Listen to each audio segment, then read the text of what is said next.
Hello, I'm Dango Rose. Welcome to the Mountaineer Podcast, where everybody's listening. The Mountaineer brings you the latest news of the Peak to Peak region, in print, online, through our podcast, social media, and special publications. Now, listen in to the latest news of the area with our local journalists.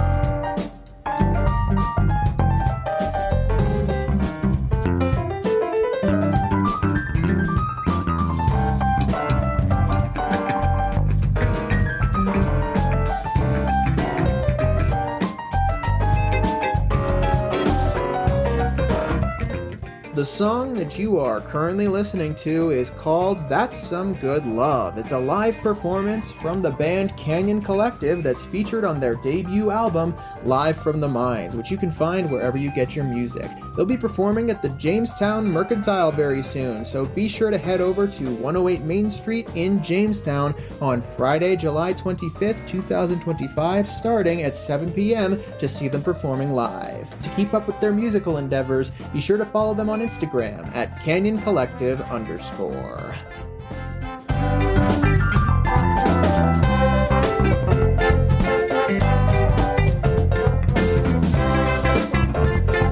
Let's give it for the horn players. Give the horn players some more.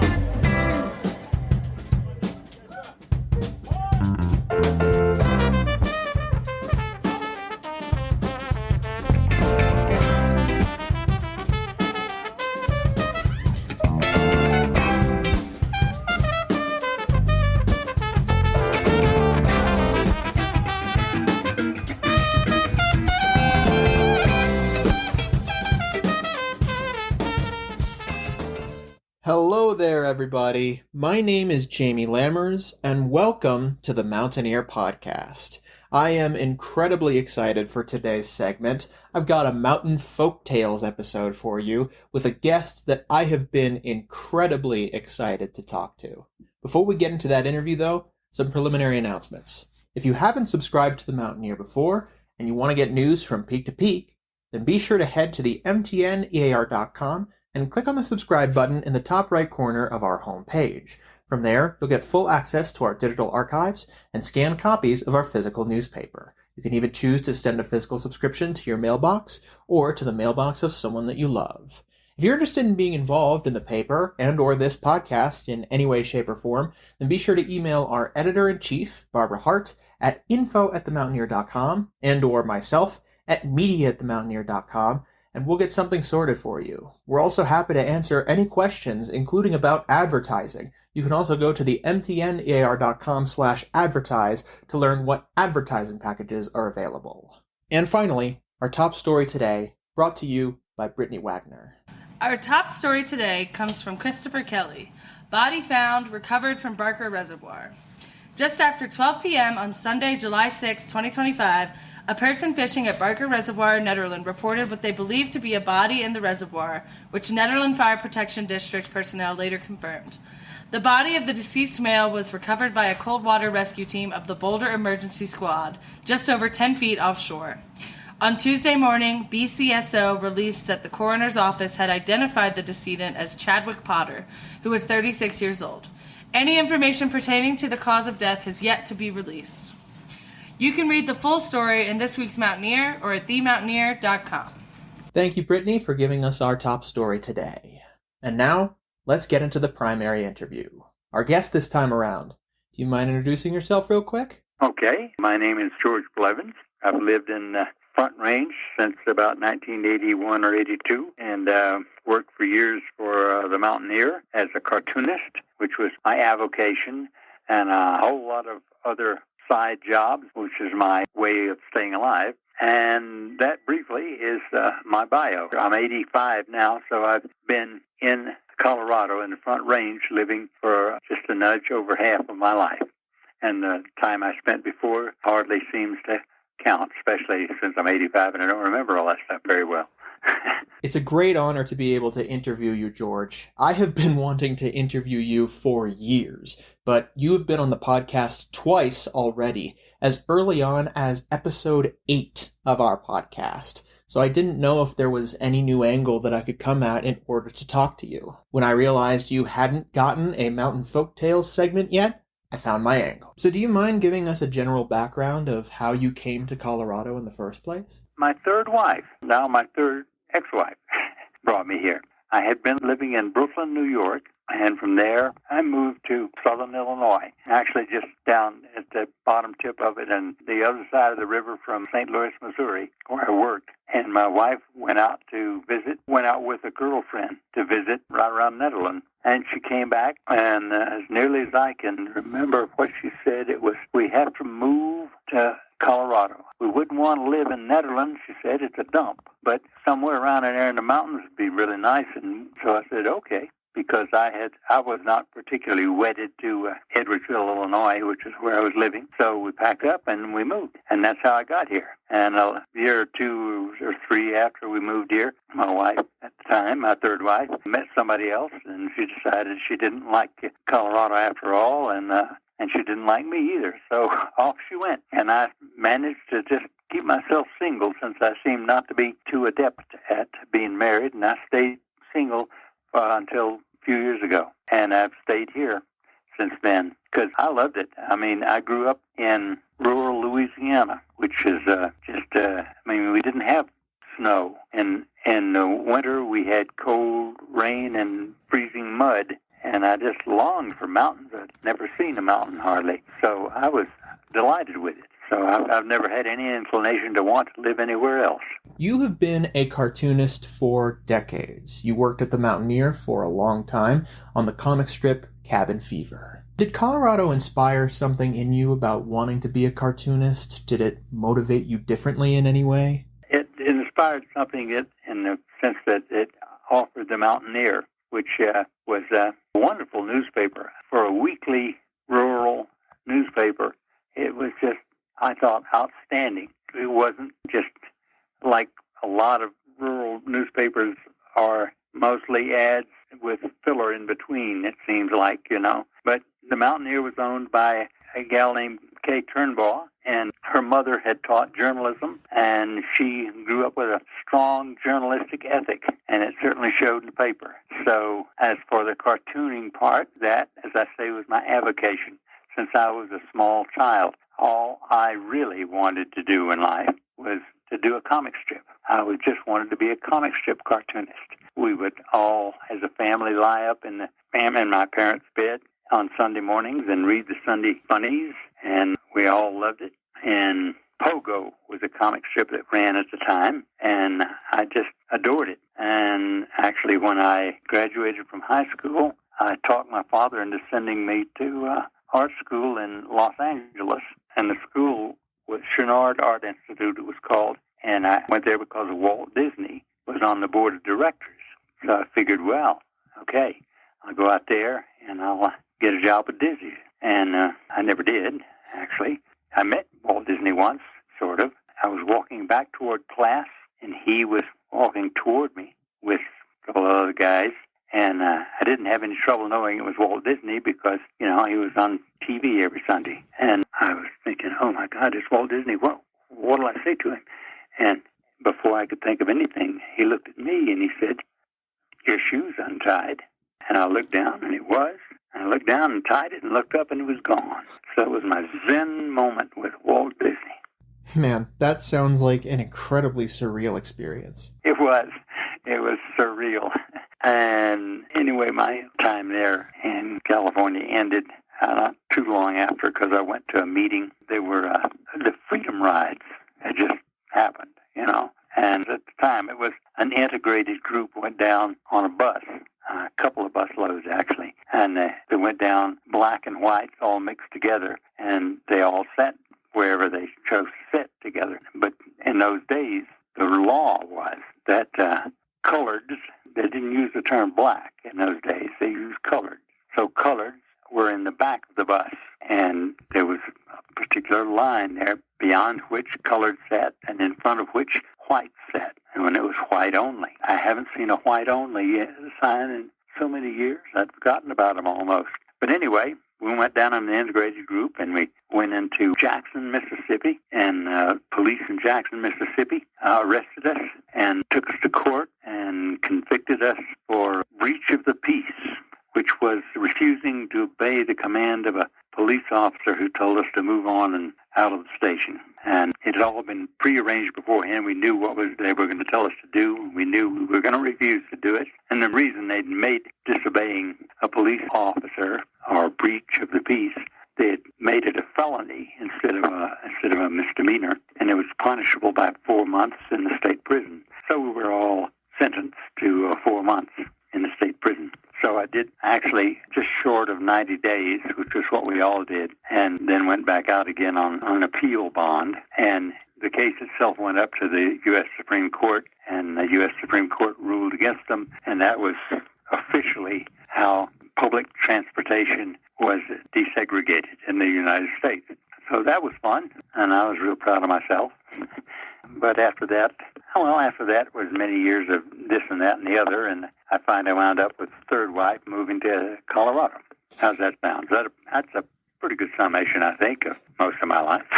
It absolutely was, and it's such a fascinating background, too. But by the time you came here to Colorado, you'd found a place to settle. Was it an easy transition for you coming into Colorado? It was wonderful. It was fluid. By comparison, I hate hot weather. I mean, hot weather, you can't take off enough clothes to get cool. It's just hot and muggy if it's Louisiana in the summertime, and a lot of other places in the country, too.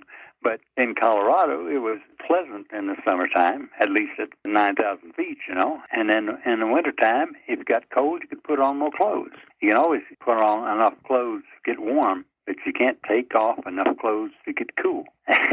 So, yeah, I thought it was wonderful. And also, I always wanted to be a cartoonist. I was in this little town where I had a newspaper that I thought was just really nice, and it didn't have a cartoonist. So I went and I said, okay, Turnbull, I'd be happy to do editorial cartoon. Just give me some ideas of what's going on and stuff, and I'd do it for nothing. And she thought about it. I took a whole bunch of cartoons and stuff that I'd drawn, and she called me back, maybe a week later, somewhere in there, and said, okay, there are two conditions. First, you have to have your own ideas. I said, yeah, I know. I just was going to, you tell me what's going on, and I'll think of something a wise ass to say, And the other is you can't work free. And I said, all right. And so she paid me $10 a week, and it slowly rose up to like 20 and 25 and 50. I never made a lot of money at it, but like I say, it wasn't a means of earning a living. It was something I wanted to do. After I'd done the editorial cartoons for a while, I said, could I add something to it? I want to do a comic strip. And so I took her a few strips that I did. I thought I had it preset in my head how they would work. It's 6 panels instead of 4, 3 above and 3 below, so you'd have a block there. And the lead character looked just like me, and he lived alone, which I did, and he lived off in the boonies, which I didn't when I started. I lived pretty close to the boonies. I lived in a little log cabin down in Rawlinsville. They're still down there. If you pass by it on the highway, there's this little sign there that says the Yacht Club, and it's a whole bunch of, really, they're motel rooms, but they never ran as a motel any time that I'd been around, and they just rented out the little cubbies there. So I rented one of those, and then somewhere along, I hooked up with, and to this day, I don't remember how I met her, but I hooked up with Jane. I know we called her Crazy Jane. I didn't think up the name for her. It's just what they called her, Crazy Jane. In case you don't know, the Crazy Jane that George is referring to here is artist and writer Jane Wodening. This might seem like a tangent, but before we started the interview, I wanted to ask George about any experiences that he had had with Jane, because I heard they shared a property together. I've been looking for stories about Jane in the background for a while, and I wanted to hear some stories from George. So let's continue on with George's connection with Jane. So she said she wanted a place up in the mountains away from everybody else. And I happened to, I think I was just hiking up for the July Road one day and saw a sign out that said for sale and a phone number. So one thing led to another. I think it was like $40,000. I'm not sure about the price, because I didn't wind up paying it. Whatever it was more than I had, and I didn't know how I could borrow it or get a mortgage for it or anything else. But I knew she was looking for property, and I was, like I say, I was committed to doing a cartoon about a guy who lived in the boonies. I wanted to live in the boonies. So I went to Jane and I said, okay, I know where there's some property. It actually has a little house on it, a little cabin on it, and there's a stream that runs by it. And I'll tell you where it is if you promise to sell me some of it for a reasonable price and make a deal with me on it. And so she promised. And so it was quite a few acres, and then there was a mining claim. The mining claim itself was not attached to the rest of the property. It was across the road and up a little into the hill, into the woods, but not very far. So I think she sold me that for $1,000. And a mining claim is a nice piece of property to own because you don't have to get a permit to put a cabin up on it as long as it's not bigger than 10 by 12, I think, 120 square feet. And actually you can legally live in it, I think something like 2 weeks or 4 weeks or something out of the year. But who's going to come looking, I figured. So anyway, we worked the deal, and that's how she got her place up there. And that's how I got my place up there. And so friends of mine helped me. Well, actually, I helped them, and I bankrolled it, and they built me a little 10 by 12 cabin. They had 3 close friends, and all of them had built their own homes. So they knew how to build, and they built me a good, solid little cabin with a skylight in it, which was something that I demanded because it made a whole lot of difference in the way the place was lit, you know. And I moved into it, and I lived there as much as I could. I would just drive my vehicle up as soon as my work week or portion of the week that I worked ended, and I'd drive up as far as I could till the snow got too deep, and then I'd park it. And I'd get out my cross-country skis, and I'd go on ski up the rest and ski down again. I would have lived there year-round, but my mother, after my father died, my mother in Louisiana would come up to stay with me in the summertime. And so I had to rent another place down below because I couldn't keep myself and my mother up there. So in the summertime, I had to live down below. And then when she went away, I could jump back in again. So a lot of the time I didn't live up there was not so much because of weather or road conditions, but because of my mother. And finally, she got too old to take care of herself, and she wound up living with me full time, so I had to give up living up there. So that was the end of living up there. But I sure liked it. It was a nice stretch of time, and I was glad to have had it, you know. And Jane and I, you know, we tried being close for a while, but it just didn't work out very well. I think really, if I take a dispassionate look at it, it's just we were each too egocentric in our own particular way. And I wasn't interested in being subservient to her. And God knows Jane is not going to be subservient to anyone else. So we lived close to each other up there, but we very rarely saw anything of each other. And I didn't keep track of her, so I didn't know how often she was there or not. And I'm sure the same was true for me, as her knowing how often I was there. Neither one of us much cared. But we both, you know, served each other's uses. And that she got the property she wanted, and I got some property I wanted. And we both got the lifestyle we wanted. We'll transition into talking more about George, his cartoons, and his other body of work when we come back from a short break.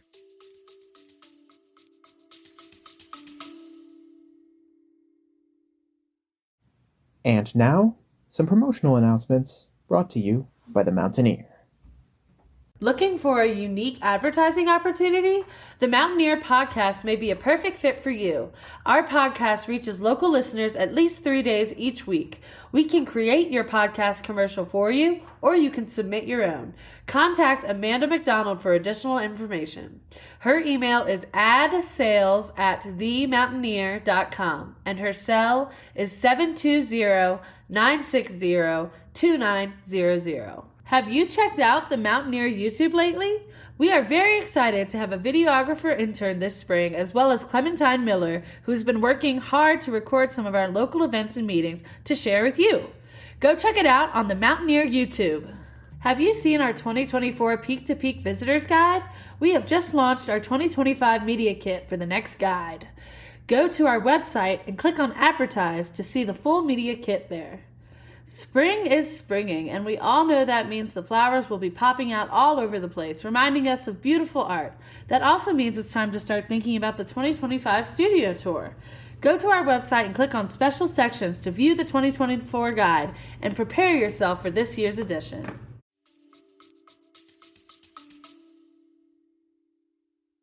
Welcome back. Let's continue with Mountain Folktales.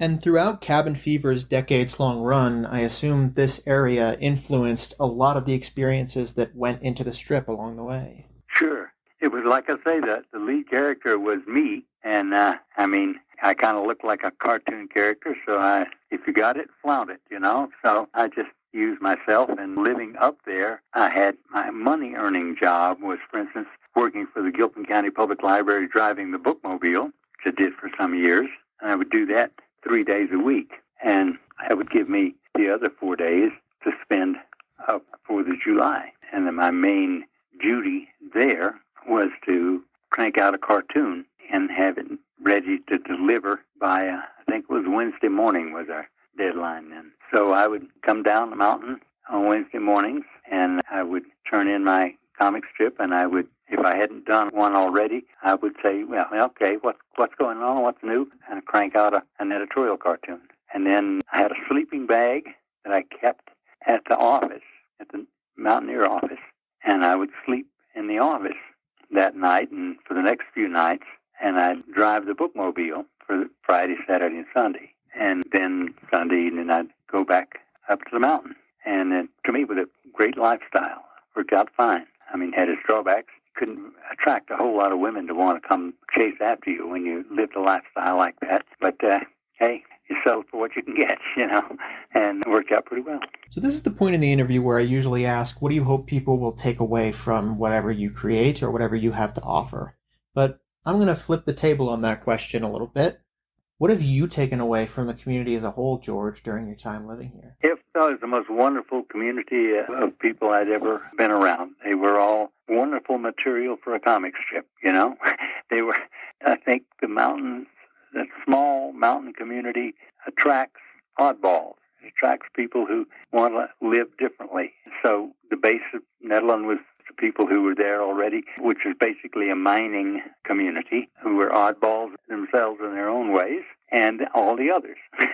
Jane was in some ways typical, in that she was an oddball. And a lot of us, typically unlike anybody else, unlike each other, all odd. So I'm thankful that I found the mountains. I'm thankful that my third wife brought me out here and dumped me. Everything worked out just fine, And the comic strip, it arrived like Colorado did, like a blessing, like it fell on me. I knew the comic strip would be 6 panels, because 4 panels you can't get to a gag line very easily, but 6 panels you can work out a whole little routine. And the basic rule that everything could talk just opened up a whole lot there. Anything could talk, The flowers, the trees, the rocks, anything could talk to you. So I had plenty of material. I was doing what I wanted to do. I never figured out how to get rich at it, but I figured out how to survive at it and have a pleasant life. And really, you can't ask a whole lot more out of life than that. So I'm thankful for Colorado and for Netherland, and I'm glad it found me. Before we wrap up the interview, there are some other works of yours I wanted to talk about. I'm pretty sure I recognize the cover of your illustrated children's book, Mr. Turtle Meets Miss Ladybug, from A Day in Wild Bear Nature Center. I was handling cashier duties in the main gift shop, and a local author came in to restock his books in the gift shop. I'm pretty sure it was that book, which means, if it was, you and I have met in person before I even realized it. I may be crossing memories in my head, but I'm pretty sure that was you. Probably is. It probably is. I taught at the Wild Bear once. Well, I helped take care of kids there. I wasn't a teacher there. It was one of the jobs that I had during my career as supporting myself while I was a cartoonist. My longest-running job was at a child care in Boulder called The Cottage, and I worked there for a few years, 2, 3 years. But my job there was mostly to help put the kids down for a nap, and then when it's time for them to be outside and play, I was the guy who was their overseer while they were outside. And it's easy to be popular with small kids. So it was a nice job. Yeah, and while there I worked at, I don't quite remember how long, not terribly long though. But yeah, it seems reasonable that we would have met there. The cover definitely sticks out in my mind, and it seems like a really lovely book. I love that little book. It wrote itself. Pictures and words, they just unfolded one after the other. I didn't know where it was going. I just started it and followed it along. All I knew was that it was about a grumpy old turtle who met a very social little ladybug, and they got to be friends. And actually, at the end of it, the crux of the thing was that she finally told him, well, this is about it for me, because it's the end of the season. And ladybugs only live about a season, and turtles live on for years. So it was kind of a book about dealing with grief. And I think it works out really well for a way to help a small child understand loss. And it worked so well in that way that I find it hard to believe I didn't plan it that way. But that's, like I say, it was a magic little book. It wrote itself. And there's one more big question that I have about the work that you've done, particularly with Cabin Fever. When you sit down to create a strip or a cartoon, do you have a particular goal or theme in mind? Do you have any pre-planned ideas as to how you want each individual strip to develop? No. I mean, I said earlier that there were ground rules I had for Cabin Fever, and one of them, which I frequently violated, but a general rule was just start with the first panel and let it unfold and see where it goes. Don't worry about it, which is a good rule to follow, because if you can't think a punchline before you start, then it'll take a long time to start. So you just start doing it and follow through and see where it goes. The other book that I did that was proud of, and I never found a publisher, none of this stuff ever got published by anybody except me. I wanted to do a book to explain evolution in easily understandable terms. And I did do that. And you can read the whole book online. I never figured out a way to make a dime out of it. But I do think it works pretty well. I just wish that it would get a little wider play. It's called Milo and Biscuit's Guide to Evolution, and it's a direction. And Biscuit is a bum. I put it with a vanity publisher, and the reason I did was that you can display as much as you want of it, segments, so that people can get an idea of what it's like, so you can maybe sell it on their website. And it's really nice because the visual is you click on the right-hand page and it turns, and you see the page lift and turn over to the next page, So I did the whole thing like that. So actually, if you went to my website, which is georgesefforts.com, you'll see Milo and Biscuit there. And when you go to the web page there, it'll tell you how to go look at it and how to make the page appear as large as possible. And you can read the whole thing, which is about 70 pages. And it is a lot of work, a lot of research, and a lot of work. In fact, one of the things I have to unload in life is most of the books that I read and researched in order to do it, because what I wanted to do was take things from as early on as anybody had an idea, which was the Big Bang, right on up to modern times. So there was a lot to learn and a lot to cover. It seemed to me a wonderful way to occupy myself, because I could feel creative in figuring out how to tell the story, and I couldn't very well tell it, and anything that I didn't understand well enough to tell it, so it was a great learning experience for me. And yeah, I recommend you go check it out and see what you think of it. And they'll sell you a copy if you buy a copy. I've got a copy. In fact, I've got a copy in the Gilpin Library as well, the paperback copy. If you buy the hardbound, it doesn't lie flat when you open it up, and it's all double-page spreads. So if you can't lie it flat, you really can't see it like you need to see it. But if you look at it online, it's beautiful. It's all laid out flat and nice. So, yeah, do me a favor and go check that out. But that's my complete over is Mr. Turtle Meets Miss Ladybug, Milo and Biscuit's Guide to the Universe, and all of 3 books that contain all of the Cabin Fever strips. But, I did manage to produce a body of work. I never got rich at it, but I did it, and I'm not starving to death and nothing, and I've got a fixed-rate mortgage, so what the hell? Well, in that case, we've covered a lot of grounds. Unless you have anything to add, I think those are all the big questions I have. Well, good. I think I got through it without admitting to anything real stupid or wrong-headed that I'd done, even though there's been plenty of those. So, good. We got through this all right.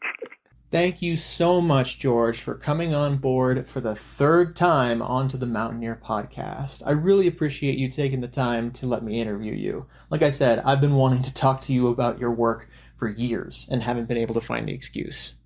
George still works part-time at the Gilpin County Public Library, and all of George's works, all 3 volumes of the Cabin Fever comic strips, Milo and Biscuit's Guide to Evolution, and Mr. Turtle Meets Miss Ladybug by heading to his website at georgesefforts.com. Thank you so much, everybody, for tuning in to this episode of the Mountaineer Podcast. I'll be back very soon with another episode. In the meantime, if you want to share this episode or others with whoever you see fit, then be sure to head to the mtnear.com and scroll near to the bottom of our homepage, or head to our podcast's main hub at the mtnearpodcast.buzzsprout.com to see a full archive of all of our episodes. If you're interested in being involved with the paper and or the podcast in any way, shape, or form, remember to email info@themountaineer.com and or media@themountaineer.com, and we'll get something sorted for you. And finally, for all of our most important links, you can check out our individual episode descriptions of our podcast to find our Facebook,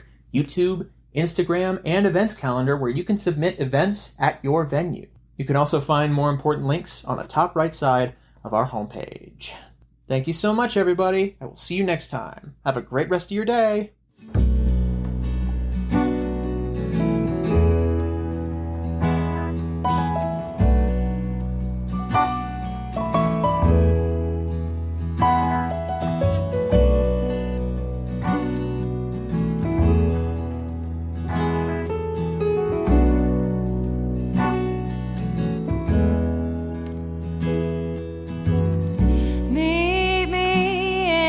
Between all the green and the trees, away from this place, as I sit on the top of a rock in a dreamlike stream of my thoughts, and the deeper I go, I feel higher than I've ever felt before. The song that you are currently listening to is called Metal and Lights. It's from the debut release by Brittany Wagner, Better Off Dead, which you can find wherever you get your music. Brittany Wagner will be performing at Toss Wood Fired Pizza very soon, so be sure to head over to 63 Main Street in Rawlinsville on Thursday, July 24th, 2025, starting at 7 p.m. To keep up with Brittany Wagner as a musician, find her Facebook page or follow her on Instagram at Brittany Wagner, that's BrittneyWagner music. And you can keep up with her live shows and keep tabs on an upcoming album release. Like I am, but it's easy to feel like you're bigger than life when all that you see is metal and lights.